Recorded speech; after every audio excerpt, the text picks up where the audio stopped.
India US വ്യാപാര യുദ്ധം കൊടുമ്പിരി കൊള്ളുമ്പോഴും റഷ്യയിൽ നിന്നുള്ള എണ്ണ ഇറക്കുമതിയിൽ വൻ വർധനവാണ് ഇപ്പോൾ രേഖപ്പെടുത്തുന്നത്.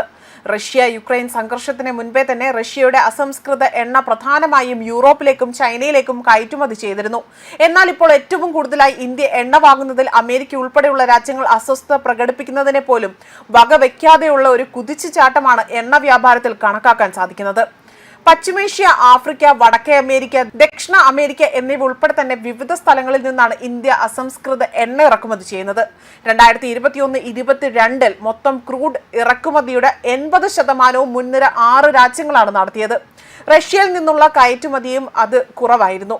യുക്രൈൻ റഷ്യ സംഘർഷം ആരംഭിച്ചതിന് ശേഷം ഐക്യരാഷ്ട്രസഭ, യുണൈറ്റഡ് കിങ്ഡം, യൂറോപ്യൻ യൂണിയൻ അതുപോലെ US എന്നിവ സാമ്പത്തിക ഉപരോധങ്ങൾ പ്രഖ്യാപിച്ചതിന് ശേഷം റഷ്യയ്ക്കുമേൽ വലിയ പരിധി ഏർപ്പെടുത്തിയതോടുകൂടി തന്നെ